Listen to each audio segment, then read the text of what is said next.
They don't outperform. There are just not enough jobs.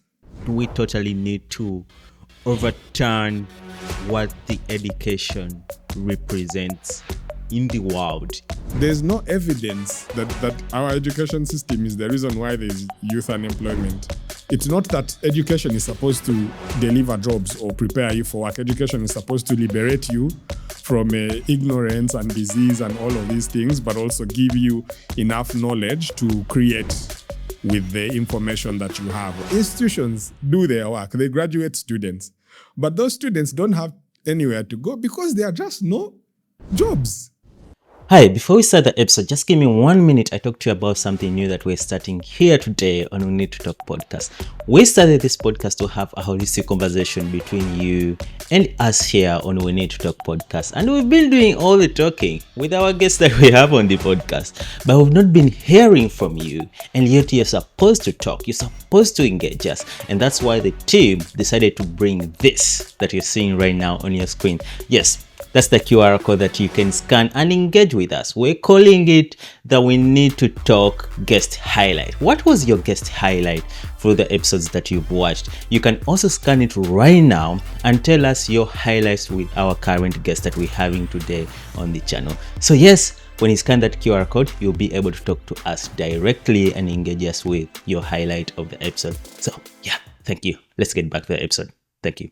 Welcome to We Need to Talk podcast. Today's episode is one that you don't have to miss. Every episode that we bring on the podcast is always fantastic for you, that you get to learn a thing or two, especially when it comes to how young adults are navigating through this fast-paced world that is full of AI right now. You cannot mention a word or two without the word AI. It's full of unemployment. It's full of mental fatigue, physical fatigue. Basically, it's a lot that's happening right now, and especially with social media and everything. At least we get to have people that have experiences in these environments so that they get to share what they're going through and we can learn from them. And today's guest is one that I've known for a while. I'm a fan of his work, first of all, but also his personality as a person. A few minutes ago, they were having a session with off camera, and this person texted me and they're like, they are really good people. And I'm like, yep, you're not messing around with your words. So put together your hands and welcome Benjamin on the podcast. Benjamin, welcome today on We Need to Talk podcast. Thank you so much, Amon, and I am so happy to be on the podcast. I'm a fan of the podcast, and I have been waiting to get invited to the podcast. I was like, hey, Bana Ngenga, he's inviting everyone apart from me. And my turn finally came. So thank you so much for having me. Yeah, it's our turn. It's our turn. Yeah. Thank you. Thank you for watching and always supporting the podcast. I'd written the intro for you on today's episode. But here's something that I'm beginning today, because sometimes we box people that we know in a certain way that we understand them, and then we explain them to the mass outside. We tend to leave out various things. So something that I'm starting today is I'm going to always let my guests introduce themselves, like how best they want to introduce themselves to the mass or to the public. Then I will also introduce them with the intro that I had written down for them. And we see how, we scale it together. So I'll read your intro at last as we're ending the podcast. And then you can be able to weigh in and say, okay, out of 10, how did you perform with this intro? That's interesting. Yeah. For starters, for me to understand your alias context, and for a person seated across of me, how best would you explain yourself to a person who's watching you for the first time and listening you for the first time? So I like to say that I am first and foremost a student of life. I am also a teacher of life.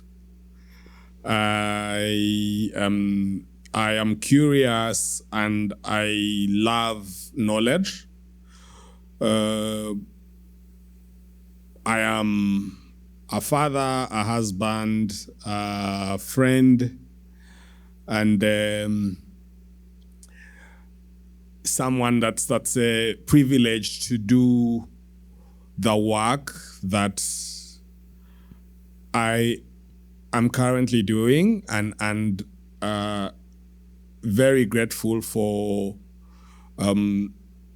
to God and to nature and the world that for the feeling and the knowledge that I'm living my life's purpose in the work that I do. So I don't know if that's a good enough introduction.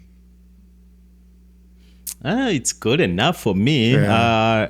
I mean, for a person who is living a life of their purpose, I think that's something that many young adults that are watching and listening to this podcast are like suffering with, finding my purpose, finding their purpose. How did you find yours? What was the technique? Was there like a map drawn that, okay, from this and this I'll find my purpose? How did you find your purpose? So I would be happy if the best thing that would the best answer to this question would be that I was sleeping and I woke up and I had like this eureka moment where something told me, God told me that this is your purpose. Go, I had this encounter. This is your purpose. But that's not what happened. What happened? What happened is that I had years of doing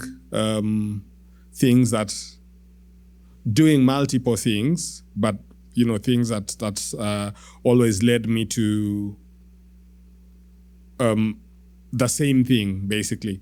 But maybe I should start with a story. A few years ago, maybe like 8 years or so ago, someone that I had gone to school with sent me, a message and said, these things that you're doing are exactly what you looked like you were going to be doing later in life when we were back in school. And this was someone I had gone to school with in O-level. And the thing with that is that if you're lucky to not stray far away from who you really are and the things that you're passionate about, then it becomes easy. So then you're privileged to, then you can say you're privileged to be living your life's purpose. But because the question you ask, how did I discover my life's purpose? So it wasn't a one-day event. It wasn't something that happened. And I think it was years of working at something, years of realizing that I am passionate about working with young people. I'm passionate about growth. I'm passionate about ideas that impact the world. I'm passionate about knowledge, both in terms of receiving it and exchange and transferring it. That I care about, making the world a better place. But I also care how that's done. So and through years and years of doing that, then realizing that you actually enjoy it and you are at peace doing it. So there are many ways in which you arrive at that end, but if the end is always the same, then it's easy for you to say that you found your life's purpose and you're living it. Yeah. I don't know if I've answered your question, though.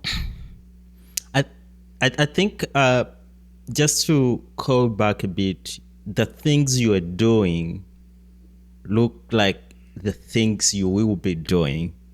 I hope I quote you very well in Yeah. that statement that you just made. What were the things? What were those things? So I will tell you something. When I was in school, I used to write. Okay, I used to be a good writer, or I was always a good writer at that time. Yeah. And so later in life, when I started, writing, for example, a column in the Daily Monitor, it wasn't, whoever knew me from 20 years ago would not have been surprised that I was writing a weekly column in the leading newspaper in the country. Or I was always fascinated by ideas. I used to be a very good reader, but also I used to be quite reflective and reflexive. And even without position, for example, I was largely considered a leader of some sorts, and I know that our sense of leadership, or our understanding of leadership, is that it's positional, but leadership can also be opinion. Leadership can also be thinking. Leadership can also be contribution to aspects of other people's lives. And so and I guess that's what my friend was saying at the time, because that does still reflect in the way that I live my life now, that I am curious. Earlier today I was introducing myself as a teacher, which I do deliberately, because, and then people start to think, do you teach in primary school or do you teach in secondary school and whatever? And but it also tells you that the way you think about, but the way we think about teaching is that it should be confined in a specific, it's institutionalized, which it really isn't. And my philosophy, the reason why I say I am a teacher is because I teach. But also my philosophy around teaching is that for me to be a good teacher, I need to be a very, very good student. So that's why in my introduction, I said that I am both, I am a student of life and a teacher of life. And I was very deliberate in starting with the fact that first I am a student before I am a teacher. So if you think about the work that I do at Boundless, where I lead the team, Boundless grows young people. We really, that's at the core of what we do. We grow young people, presenting them with knowledge, skills, opportunities, and resources to discover who they want to be, what careers they want to take, to give them the very best shot at preparing for work. But I don't interact with the average young person who comes to Boundless. So my work there is leading the team which does that work. So there I am a leader, I am a teacher, I work with my team to design programs, I work with partners and things like that. And in all of those facets of life, you find the things that you're good at, focus on those, but also that thing about being self-reflective and being self-aware, knowing what things you're not good at, and being willing to either learn them, which is what makes you a good student, or offload them onto someone else who, for whom they make a lot more sense, or who is a lot more equipped to deal with them. That's I think this is like really an episode or a conversation for every young person who is like trying to find a career path find skills, find what they're good at, in life. If they are confused, or if you're confused on like what can you do, this is your episode. This is your conversation. Just tune in and put the volume higher so that you can listen to Benjamin speak. Because statistics, I was reading about that. Like Boundless Minds is said to have trained about 3,500 young people for work, entrepreneurship, and community leadership indirectly, which impacted about 7,000 and onboarded over 50 mentors. Piloted for a soft skilling toolkit in 30 plus schools with 2,000 plus learners, and built the mentor or a digital platform with over 1,000 users at that stage. Those are huge numbers from Boundless Minds. How do you do that? How do you put that helping hand to this young person? When I said that I am privileged and grateful to be doing the work that I am doing, that's really what I meant. But also, I think one of the things that's important with the kind of work, so when you do social impact work, you also realize how lucky you are in terms of how many people are available or avail themselves to further the work that you're doing, to support the work that you're doing. And the beauty with social impact investment with social impact investment and social impact work is that you have a lot of people who recognize its importance, but sometimes don't have the time to engage in it actively, the resources, or even the know-how, right? The technical ability and expertise, or even the courage, because it takes a lot of courage and persistence to do this kind of work. But they are also, but in that, because of the recognition of that, they are willing to champion your work. They are willing to invest in it. They are willing to give of their time, their expertise, their networks, their resources, their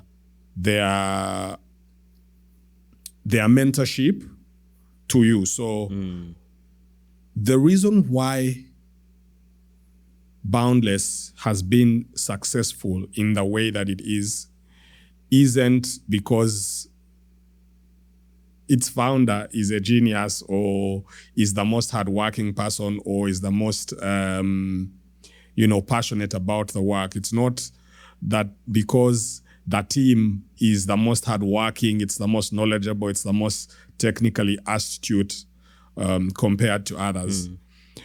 It's also because there are a lot of people who believe in the work that we do, and every single day say, we will push you to do the work that you do. So focus on the work, and we will support you to get it done. And for that, I'm always grateful. So every one of those numbers that you read is really part the effort of the team, but a lot of it has to do with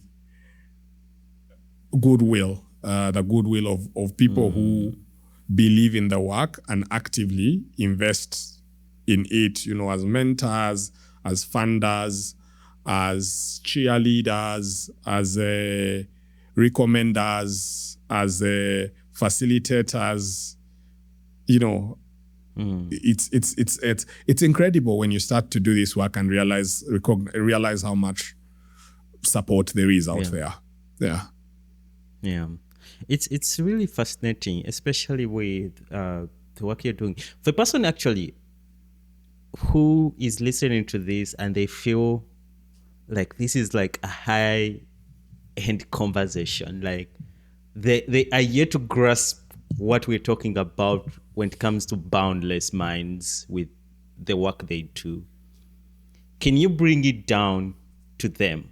Can you like simplify what Boundless Mind is doing? Okay. So I'm going to. So Boundless Minds.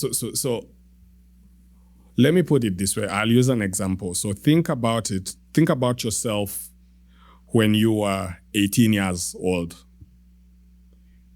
What did you want to do? What did you want to be? Right? And then think of yourself. But then think of yourself 5-6 years later. You're now 25.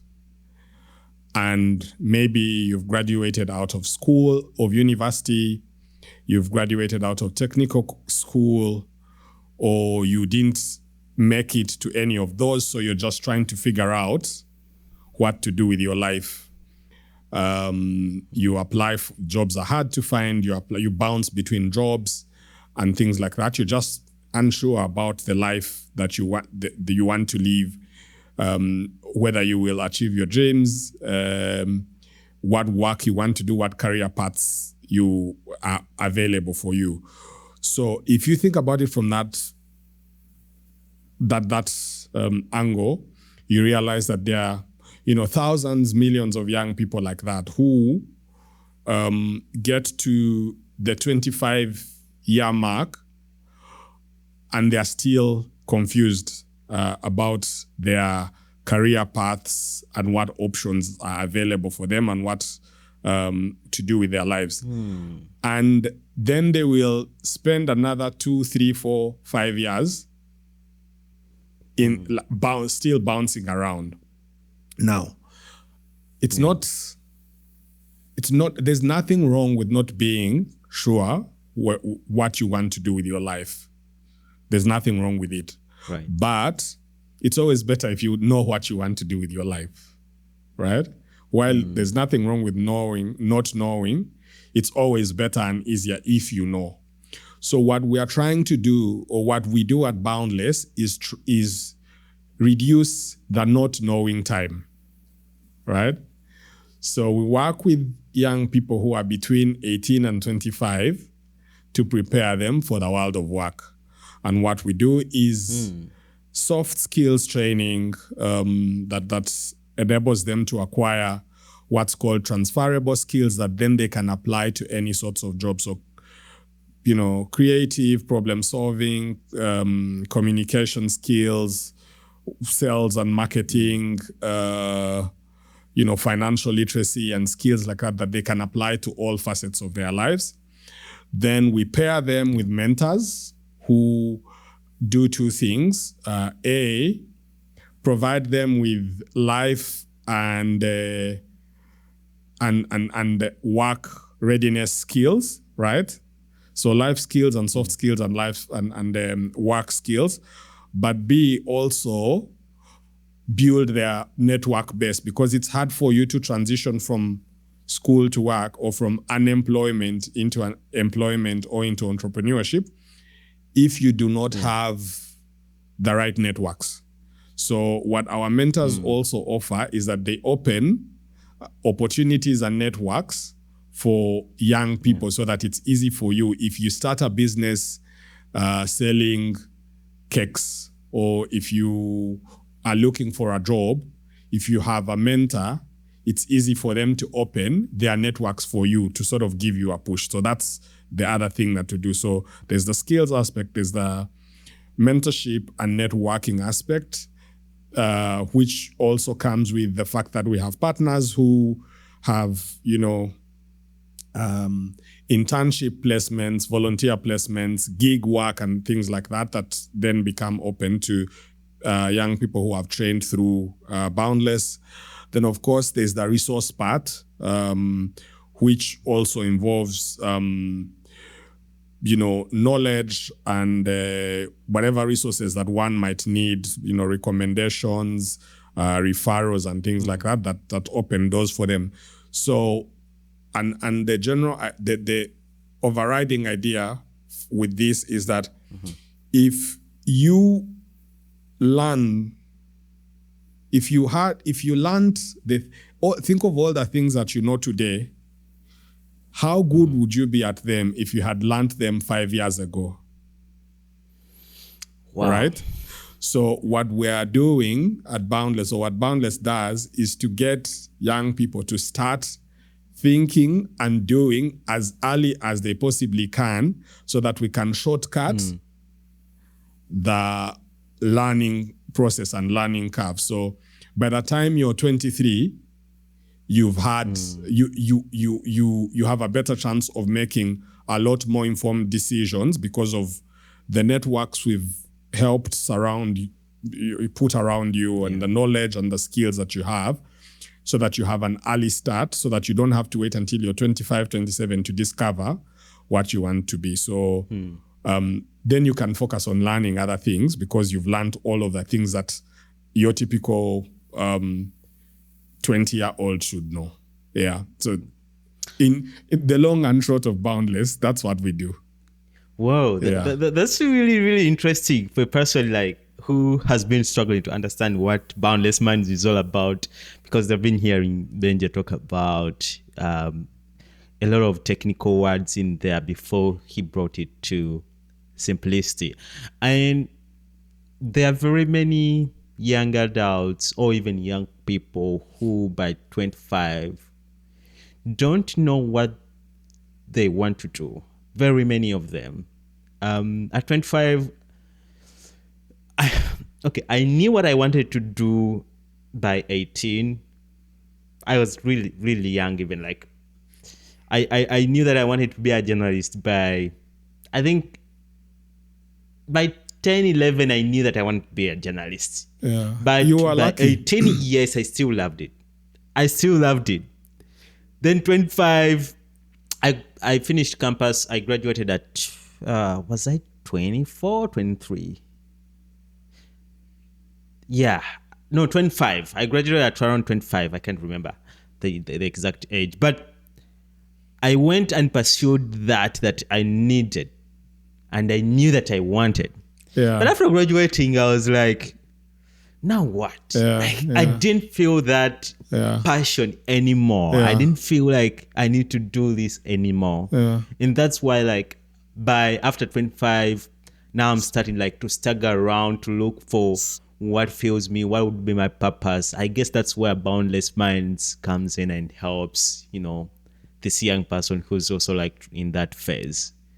That's really, really great. Yeah. And But as you explained, sometimes you can also know what you're good at, right? But not know what you want to do. Because that distinction. Wow. Say that again. Sometimes you can know again. what you're good at, but still not know what you want to do. And sometimes that happens because you can, especially if you're good at a number of things. Sometimes it's hard for you to narrow down to what to do if you're good at a number of things, or if you haven't figured out a way to make a living and monetize the things that you're good at. So sometimes those are the contradictions and complexities that many young people face. So, I love content creation, right? But okay, maybe content creation is now because content creators are making money now, so maybe they might not be a good example.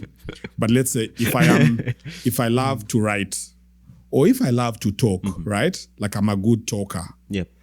Or I love to write, or I love to read and research. So in my case, I love to read, I love to research, I love knowledge, and I know I am good at this thing, but I don't know how to build a career out of it, right?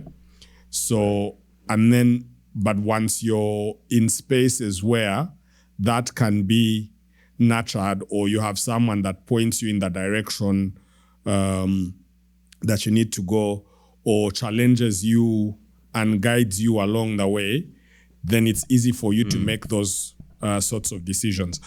And why that's an important thing to for us to acknowledge is that if you live in a country like Uganda, I mean, it's not the same. It's the same for many places, but the world of work has evolved so much in the last 15, 20 years that almost everyone is doing work that they didn't study.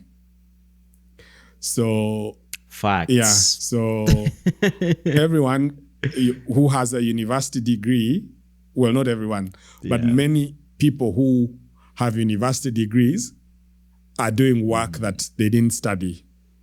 So what does that speak to when it comes to the, I want to say Ghanaian education? Okay, yeah, let me just say it. What does it speak to our education system right now, especially when we're putting out people, or when putting out graduates who are going to do different things and they have spent a lot of money, time in school studying what they're not going to do? yeah, so maybe I should clarify that it's not just a problem of the Ugandan education system. It's a problem of the global. Is it everywhere? You think it's everywhere? Yes, it's the problem of the global education system, with the exception of maybe 6 to 8 or 10 countries at most who have figured it out. The rest of the world is which are those countries? China to some extent. So if you're looking at Asia, probably China, Japan, and Malaysia. Those to some extent. But the best use cases are in Europe. So Norway, Finland, Denmark. So the Nordic countries have like sort of the better use cases in terms of education systems that make a lot more sense than. But the rest of the world, and I don't want to get into the theory of this because it will also take us to another aspect. But the thing is, it's not. So, but the thing I wanted to say is that it's not just a problem of the Ugandan education system. It's a general problem that Global, because the formal education system as we know it was designed for to serve a particular purpose, and the time and period of that purpose has since passed. So if you think about typical education systems in the poorer countries, so that includes almost all of Africa and some parts of Southeast Asia and places like that. If you think about education systems there, many of those education systems are still maybe 40 years behind where they need to be. That's alarming. Yeah, so if that's why when even when you finish school, you're not ready for work. And it's not that education is supposed to deliver jobs or prepare you for work. Education is supposed to liberate you from ignorance and disease and all of these things, but also give you enough knowledge to create with the information that you have, right? But part of the reason why people end up doing doing totally different things from what they studied, part of it has to do with limited opportunities. So your average economy does not have, is small and doesn't have enough opportunities to go around. It's not developed enough. or there's a career guidance is also such a big problem because again of that context in a what we call the third world or global majority. There's a career guidance issue around what people study and what they want to do. Many other people, of course, end up doing courses because that's what they can afford, right? It's not what they want to do. Or they got the course on government sponsorship, or the course was decided by their parent or whoever was paying tuition. So there are many other reasons that force people to do those things. But also sometimes, you always wanted to be a content creator, but somehow ended up doing forestry and then finished the degree, and now you decide you want to be a content creator. The emergence of technology, right, has created all of these new jobs that did not exist 10 years ago. So all of that. So why and why must you insist on doing stuff that you studied just because you studied it when there are opportunities elsewhere? And maybe just the last thing to say on this is that the value of that's why I said that the value of education is to liberate and free your mind, because if you have gone to school, then your mind should be open enough for you to understand that you don't have to do the things that you studied, because that's not what university is for anyway. Do we need an overhaul of the global education system? Do we totally need to overturn what the education represents in the world and to the people? So the quick answer is yes. And how? But also to say it's not possible. And you think so? With this, okay, let me first. Yeah. So yes, we need an overhaul, but there's also something to be said. People talk about Uganda's because I hear it. Uganda's education system is problematic. It's like this and that. But there are also very good things about this education system. So it's not dead, It's there are advantages. It's just a little bit behind. There are advantages to our education system.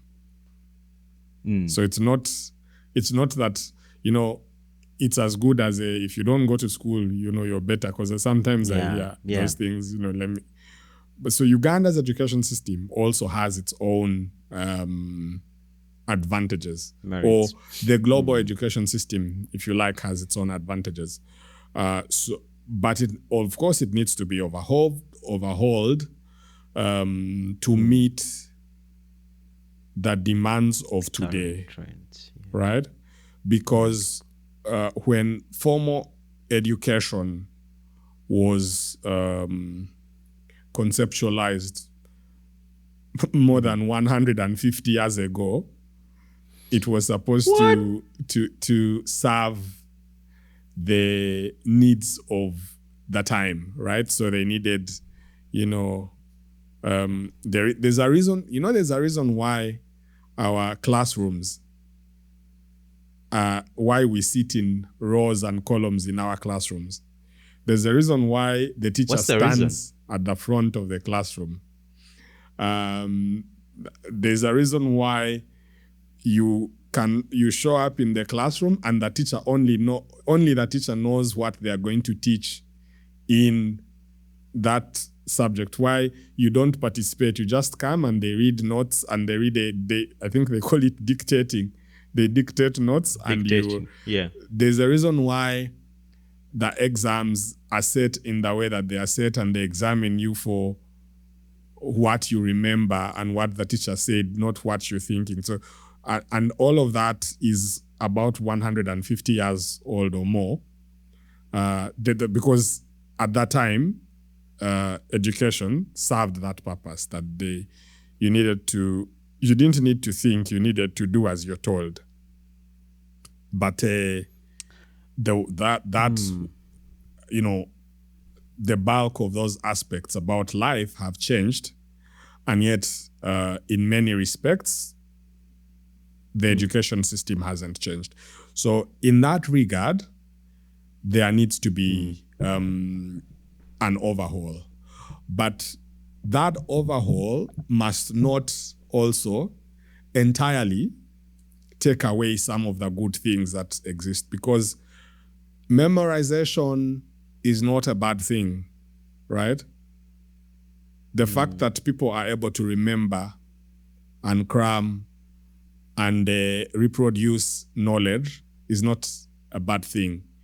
It's only bad if it exists as the only thing or as an alternative to critical thinking and problem solving. That two can coexist, right? Yeah. Now we know, for example, that even teachers need to learn, and they can learn from their students, right? That's not what it always was. The assumption of, formal education at the beginning was that the students don't know, only the teacher knows. But we know now for sure that there are things that students know that teachers don't know. Teachers don't know. Right? Yeah. And those things can be good for teachers, right? So aspects of things like that. But the reason why I am also hesitant about this education overhaul is because education exists in context, right? So if you get the Finnish education system, which I think is ranked number 1 or number 2 in the world, and you bring someone from Finland as a consultant here to develop our education system, it will be disastrous for us, because our context couldn't be any 180 degrees away from what the Finnish context is. So those overhauls need also to be within our context. So this conversation about, in Germany they do this, they identify talent because I keep hearing these things and I don't even know where they're from. They identify talent very young, and they point you in that direction, so you focus on that. Yeah. But it's what's like online everywhere, like even research, like when you're reading all over. Yes, but Germany is a population. It's one of the most. First of all, it's one of the biggest economies in the world. It's one of the most advanced economies. It's a population of 80 million people, right? The Germans were using planes, fighter jets in the 1940s, long before Uganda had even become a country. So oh my God. Their civilization and their mechanization, their industrialization is over 100 years old, right? So there are things about their education system that can only work for Germany. That's why you see the French have not gone and copied the German education system and tried to take it there. So in the same way, we need to be cautious about overhauls. So, in your intro, you were talking about AI, for example. AI, right? AI is great, but I think the conversation about AI in our education system also needs to be handled with care. It sounds great, when we are saying, or the rest of the world, children are learning AI and stuff, but the bulk of this country doesn't even have access to electricity. We have some of the most expensive internet in the world. In the world. Right? My God. Our people do not have devices. Yeah. The ones who have devices do not have, are tech illiterate. Right? Our children coming from primary school cannot read. And we're talking about AI. The biggest problem for the last 20 years in Uganda's education system has in fact been school dropouts. So if you were prioritizing what to work on for the Uganda education system, AI would be number 100. It wouldn't, or it wouldn't be. Yeah. So I think that's why when we have these conversations about education overhauls and education systems, they must happen in context. Yeah. I completely, I honestly agree with you right there, especially with the context part, because there are various factors that, have to be considered, like various variables, or like how a certain country like Uganda can think about like changing it. Like the recently changed curriculum, till date I haven't understood it. Like my sister comes back from school and they're showing me their report. I'm just like, okay, what is this? I'm trying like to understand it, but I cannot. And this is because I kind of feel like we just jumped into it, pumped it into students, or pumped it into schools without like gradually first analyzing the whole system or the whole terrain and context of the education or schools, how they do things. And it's confusing even to students themselves. Like when you ask a student to explain it like simply, they won't. They will just give you the theory part of what the teacher told them, or what the head teacher told them, that this is it. You have to explain to your parents like this. And with AI, like what you just mentioned earlier on, even like these top countries, I mean, they're fighting to get electricity. They're fighting to get data centers built somewhere, And when you say a country of mine like Uganda, we are having the most expensive data. We're having the most expensive electricity. Our data centers are like, when you even nearer, like you're trying to get information, it's a hassle. And when you speak about school, it's a lot. It's a lot of like things that need to be considered when you want to overhaul like an education system, like you're saying. I completely agree. Benji, let's shift gears. You argue that unemployment is a big part of a real story. What do people miss when they talk about youth unemployment? What do we miss in there? So the debate about youth unemployment is interesting, because one of the biggest issues with youth unemployment is not one thing. It's a very layered problem, right?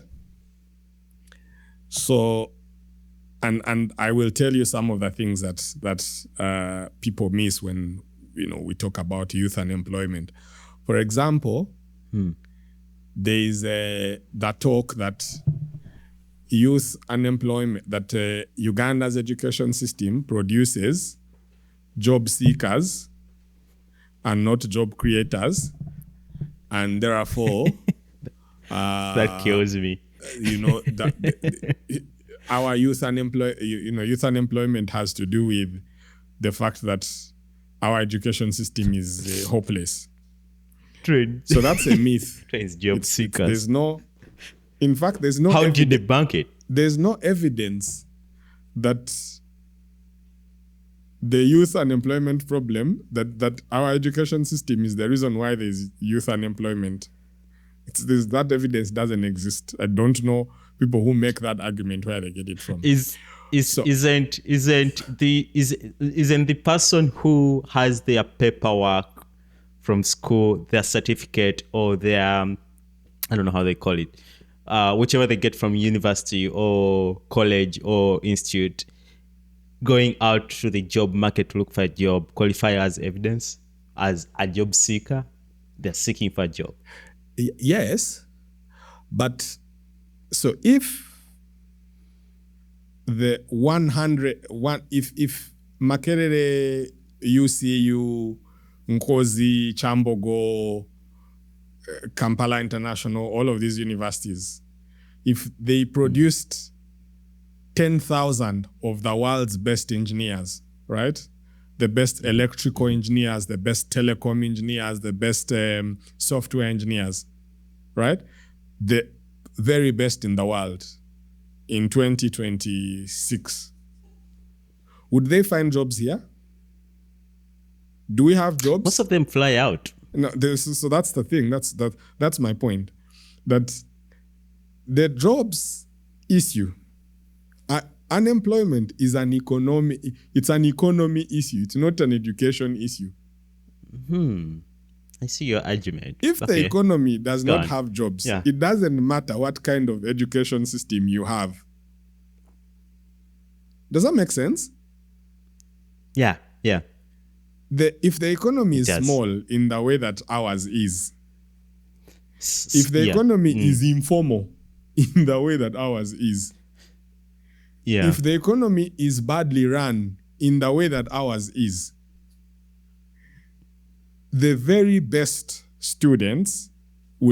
graduates will still not find jobs, right?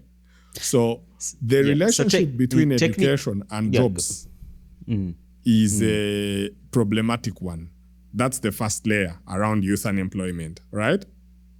So technically that layer is we are having these 10,000. Okay, let's say out of the 10,000, 80% of these 10,000, let's say they are like the best students that have been produced, are out. They outperform our job market right now. No, they cannot fit in that market. No, they don't outperform. There are just not enough jobs. And it has nothing to do with the education institutions do their work. They graduate students. But those students don't have anywhere to go because there are just no jobs. And it's not the role of Makerere to create jobs. Does that make sense? Because jobs are jobs are created by government and investors, right? Entrepreneurs are the ones who create jobs. Yeah. It's not Makerere and the UCU and MOOBs and all of these guys. No. Yeah. So that's the first thing that we have to understand. That if even the very best student, so you can get a first class degree and there will still be no jobs if the economy doesn't have an enabling environment for investors and entrepreneurs to create the jobs. So whoever cares about employment should not be talking about graduates and job seeking. They should be asking the government, what have they done to create an enabling environment for entrepreneurs to thrive so that entrepreneurs can create jobs? Does that make sense? Yeah. So that's the first layer. Yeah. The second layer around youth unemployment is that if you graduate from university, right, you are very likely to be underemployed than unemployed. What does that mean? So one of the biggest problems we have in So what is defined as graduate unemployment is in fact not unemployment. There's a lot. Uganda has a huge problem of underemployment. And underemployment basically manifests in three ways.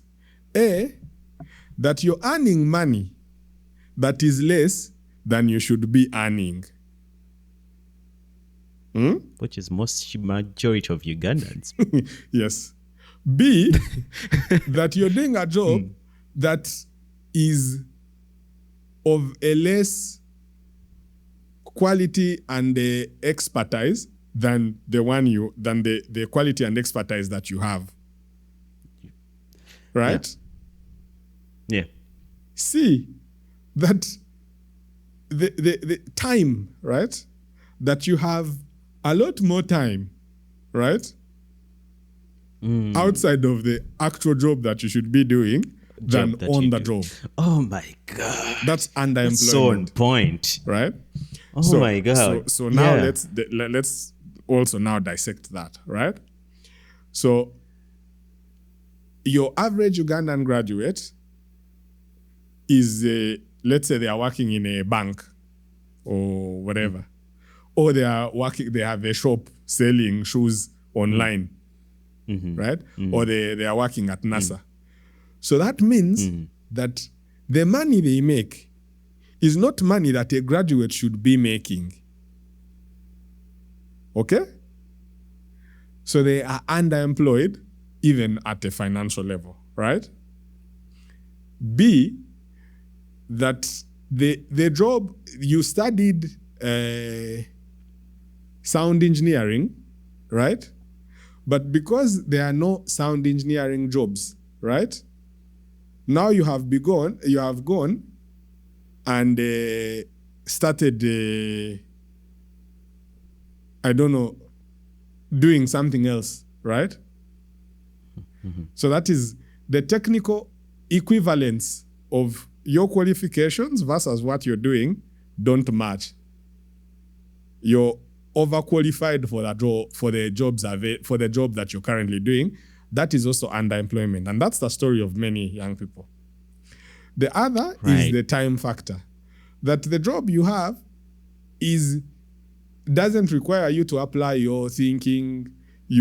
That's why you see Ugandan WhatsApp groups are like, for me, I don't understand, like, because there are people who have jobs, but they will stay on the WhatsApp group. They are the biggest contributors to WhatsApp group, and that's a sign, right, that people are underemployed. When you show up at work,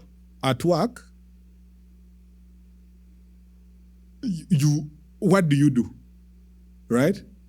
You're literally lost at work. Yeah, whether you show up or not, nothing might happen.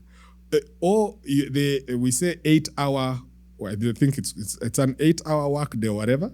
But if you count the number of actual man hours that have gone into the day, this person has been at work for 8 hours, but in actual sense has had 50 minutes of productive work cumulatively. Which is insane. Right? So that's the other layer that I was talking about for that's misunderstood around Uganda's youth unemployment, right? Ooh. That there's a huge problem of underemployment before you even get to unemployment. So now we've spoken about the two layers, right? Or the two contradictions. I'll give you a third and then we can move on, right? Yeah. So the third is the mismatch, right, between the skills that graduates have, right, and the skills that the labor market demands. So skills-related unemployment, okay? So we need to be clear on this. And again, dissect that a little bit more. And again, this is also not to talk about that relationship between jobs and education, right? And yeah. So if you if I were, and let me not mention the university because people will say I'm picking on their university. But if you're a university that offers a course teaching entrepreneurship, right? But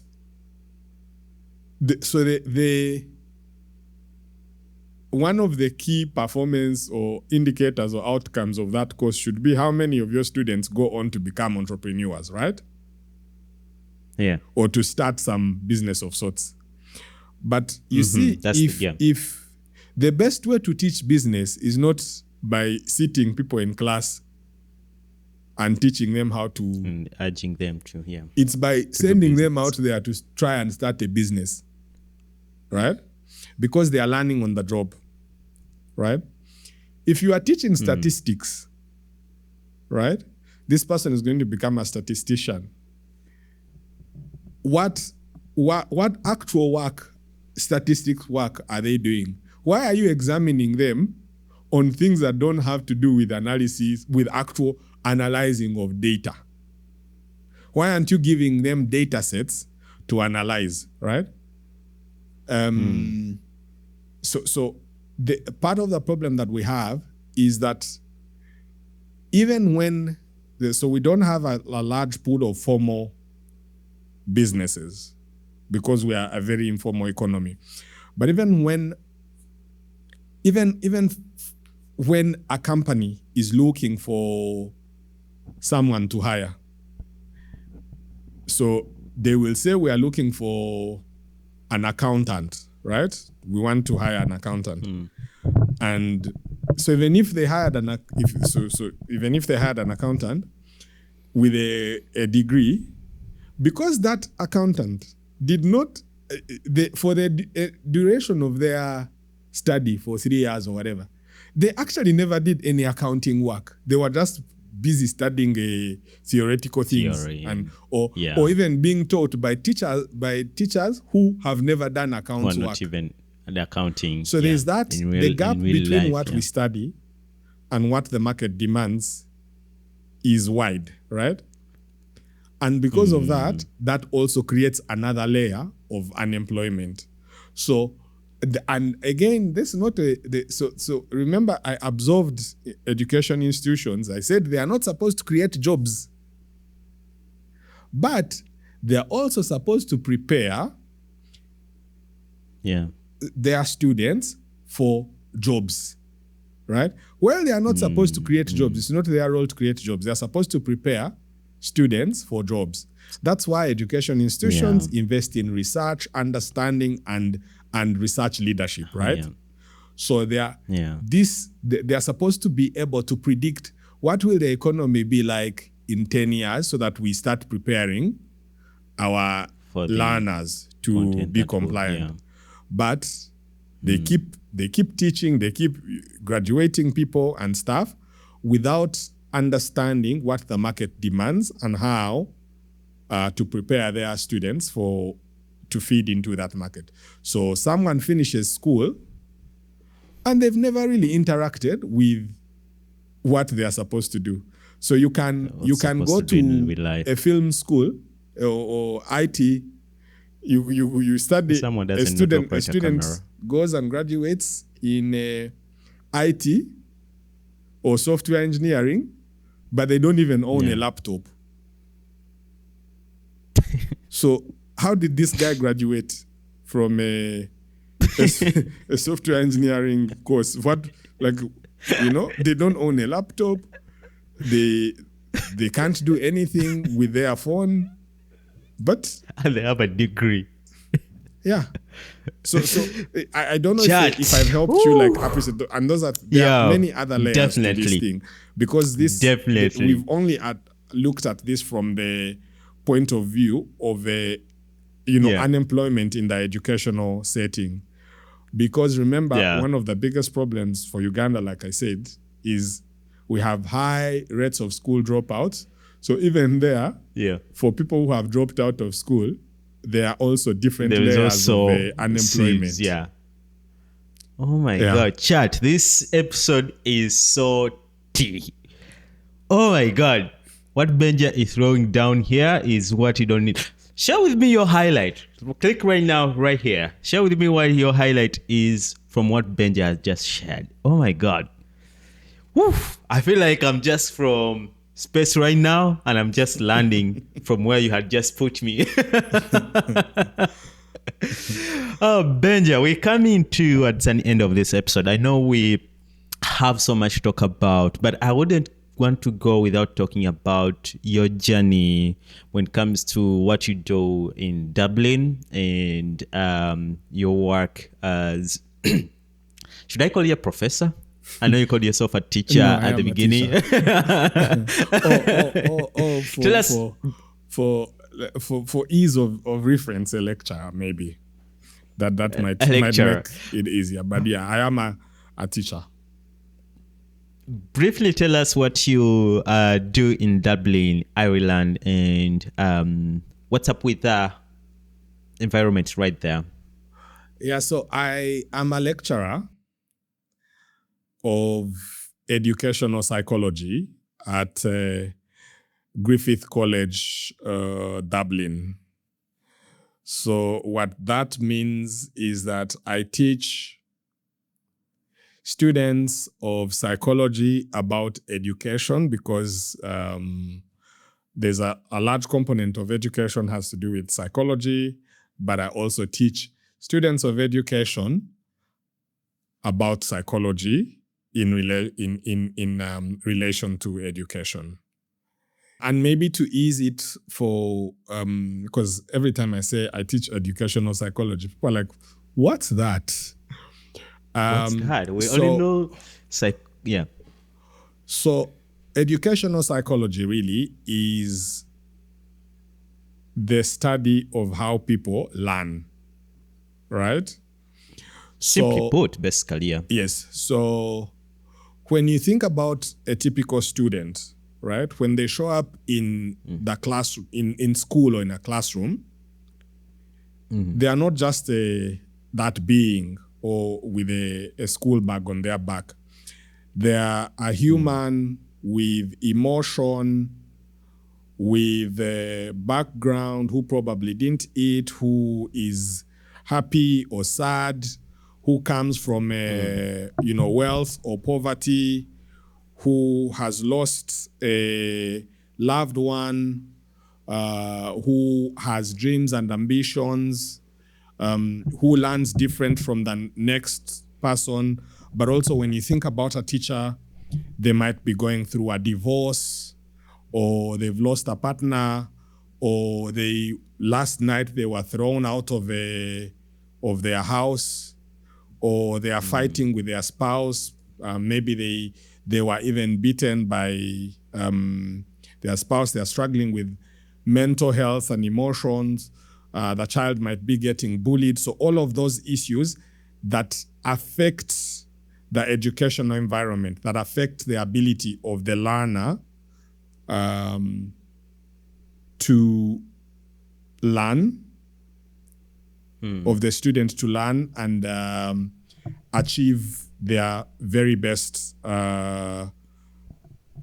potential, are the things that we learn. So the student and the environment around, so the individual and the environment and context that affects their learning outcomes. So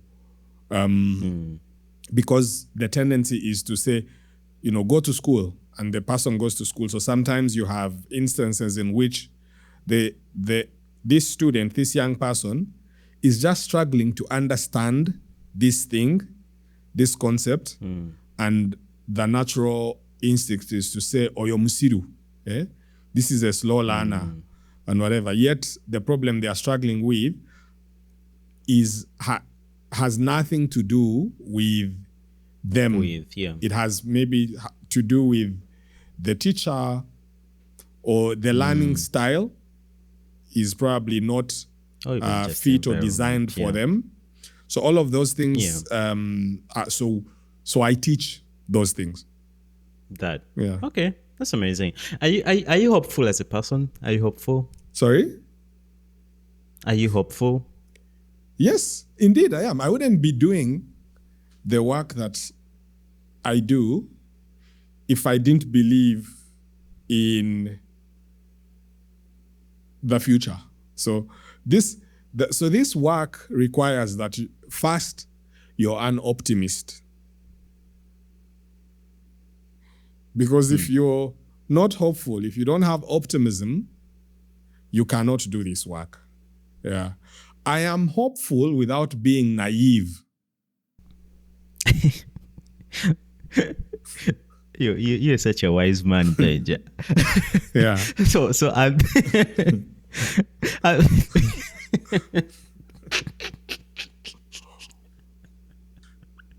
Sips coffee. So people I know time is not on our side, but people become hopeful and they become naive at some point. Like, yeah. bro, you're just hopeful, but you carry a lot of naivety in your hope. Yeah. You can end up being naive and believing either your hype or believing that. So there. And why I say that is because I know that there are things, I recognize that some things are possible and within our means. But there are also many things that we want to do that, again, in the context of where we are, we cannot do. So I am hopeful in the things over which we have control. Right, so I can dream big, but also it's not blind dreaming, which borders on naivety, because then I'm conscious enough to know what's outside of my realm, and not even bother pursuing it. That's a good that's really a good trait to have. Anyways, we have a norm here whereby a previous guest leaves you a question for you to answer, for you to help them understand what they're trying to strive for. And the question that was left for you is, what does your life demonstrate that you really care about, and are you happy with it? Who left that question? Do you want to? Okay, I will answer. Paula left this question for you. Yes, I knew Paula was the last guest. I will answer that question. I think my life demonstrates that I care about the potential of people, and I am happy with it.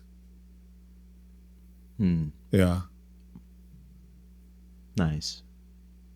Very good. Yeah. Especially when you care about people, then you care about the world, because people make the world. Without people, I don't know where we would be as a world. Yeah. Is there anything else that we've not talked about that you'd like to highlight or point out? I feel like we've talked about so many things I don't even know. Like, yeah. Yeah, no, I think it's... So what would be your question? What would be your question to our next guest? So this is I hadn't thought about this, actually. You should have warned me that this is part of the conversation, so that I prep.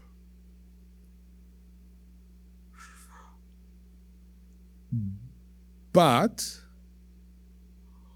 one of the things that I always wonder is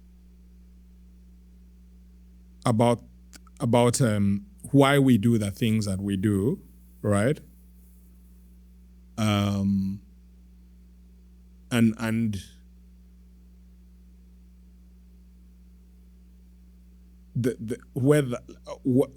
where we draw not the inspiration, but staying power, right? So maybe the question would be, on the days when you want to give up, why do you not give up? Yeah. That's a good question. That's really a good question to ponder on. Yeah. Can't wait to see how the next guest responds to this question. Do I know the next Well, guest? no, you don't. Okay. That's the beauty about it, because if you know the next guest, then you'll be like, okay, I'm gonna. Yeah. I hear you.